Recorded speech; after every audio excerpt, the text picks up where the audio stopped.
কেউ কথা রাখেনি। ৩৩ বছর কাটল, কেউ কথা রাখেনি। ছেলেবেলায় এক দুষ্টু মেয়ে তার আগমনী গান হঠাৎ থামিয়ে বলেছিল, শুক্লা দ্বাদশীর দিন অন্তরাটুকু শুনিয়ে যাবে। তারপর কত চন্দ্রভোগ অমাবস্যা এসে চলে গেল, কিন্তু সেই দুষ্টু মেয়ে আর এলো না।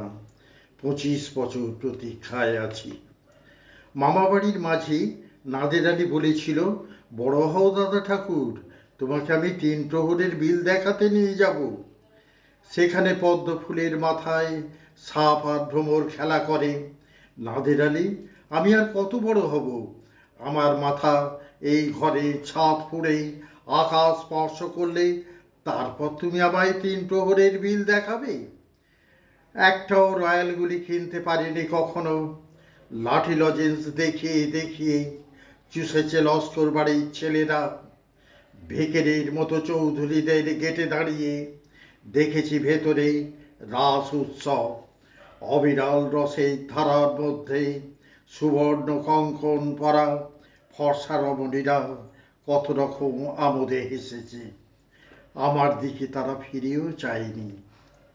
বাবা আমার কাঁধ ছুঁয়ে বলেছিলেন, দেখিস একদিন আমরাও। বাবা এখন অন্ধ, আমাদের দেখা হয়নি কিছুই। সেই রয়্যালগুলি, সেই লাঠি লজেন্স, সেই রাস উৎসব আমায় কেউ ফিরিয়ে দেবে না।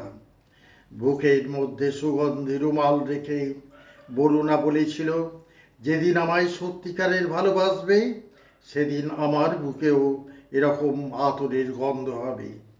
ভালোবাসার জন্য আমি হাতের মুঠোয় প্রাণ নিয়েছি। দুরন্ত ষাঁড়ের চোখে বেঁধেছে লাল কাপড়। বিশ্ব সংসার তন্ন তন্ন করে খুঁজে এনেছি ১০৮টি নীল পদ্ম। তবু কথা রাখেনি বরুণা। এখন তার বুকে শুধুই মাংসর গন্ধ। এখন সে যে কোন নারী। কেউ কথা রাখেনি।